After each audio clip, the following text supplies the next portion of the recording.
J'ai voulu aller un peu chercher dans cette société israélienne qui est pas du tout couverte par les médias internationaux parce qu'elle n'intéresse pas et parce qu'on est quand même toujours un peu dans le cliché. Bella vit aujourd'hui avec 300 € par mois, pas de cuisine, 3 enfants dont 2 handicapés. Ils vivent tous ensemble dans 12 mètres carrés et aucune aide de l'État. Le côté social est quasi inexistant. Les aides ont été coupées de toutes parts depuis des années par les divers gouvernements. C'est des gens qui envoient leurs enfants à l'armée, qui souvent eux-mêmes ont été à l'armée ou ont donné au service national, qui sont israéliens, la plupart immigrés. Donc vraiment les gens qui ont construit le pays à une époque et qui aujourd'hui se retrouvent complètement mis à l'écart par les élites ou par les gouvernements israéliens.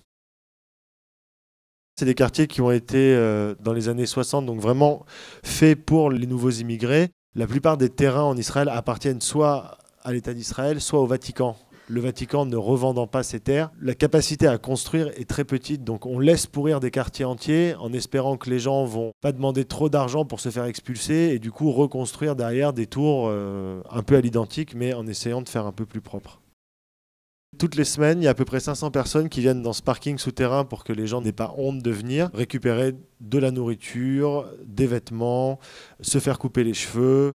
Là, on voit de tout, hein, des Russes, des Éthiopiens, des Israéliens. Toute cette aide est privée. Donc une grosse partie vient du supermarché qui est juste au-dessus du parking qui donne de la nourriture à cette organisation. Sinon, c'est des organisations privées qui fournissent la nourriture et les vêtements. L'État ne les aide pas.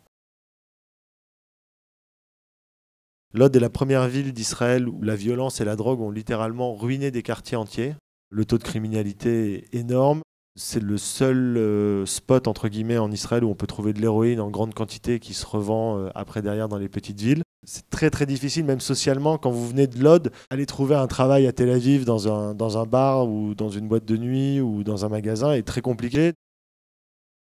Pendant des années, on voyait en général des vieux religieux avec de la barbe faire la manche pour des écoles religieuses ou pour des associations, mais les gens dormant dans la rue, c'est un phénomène vraiment nouveau en Israël.